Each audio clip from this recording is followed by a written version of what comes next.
What if I told you the most dangerous moment for a manipulator is not when an empath cries, begs, or tries to fix everything, but when they go quiet inside and finally see the truth?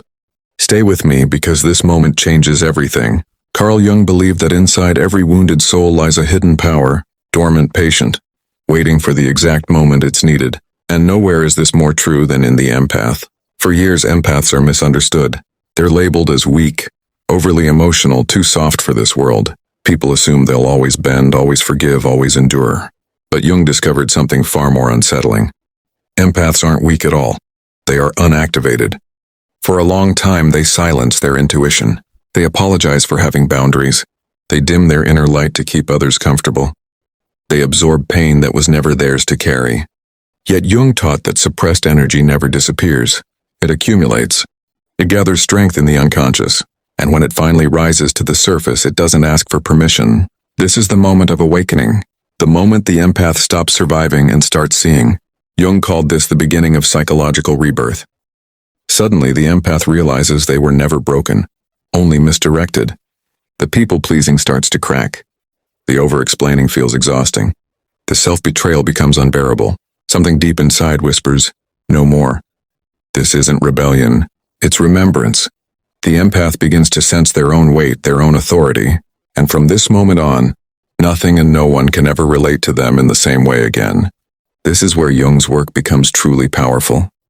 He spoke of the integration of the shadow, the parts of ourselves we were taught to hide. For empaths, the shadow is not cruelty or aggression.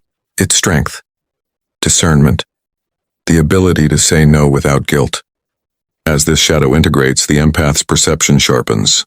Jung believed some individuals possess heightened psychological awareness, and empaths are among them. They don't just feel emotions, they decode patterns. They notice inconsistencies, power shifts, subtle manipulation long before words are spoken. For years, they use this gift to excuse others, to empathize, to endure. But once awakened, they redirect it inward. According to Jung's theory of individuation, the empath stops asking, "And why do they hurt me?" and begins declaring, "I choose what I allow." This is the emergence of the sovereign self. The empath no longer absorbs emotional chaos. They reflect truth, and truth is devastating to deception. They stop arguing. They stop defending. They stop trying to be understood by those committed to misunderstanding them. Their power becomes quiet, grounded, undeniable. Jung emphasized that real strength is certainty, not noise.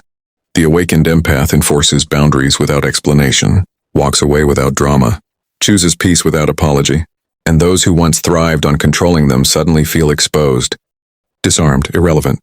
Here lies the final transformation, the one manipulators fear most. Jung observed that the most powerful people are those who alchemize their wounds into wisdom. The awakened empath has been gaslit, betrayed, drained, and diminished. But instead of turning bitter, they became discerning. Instead of closing their heart, they became selective.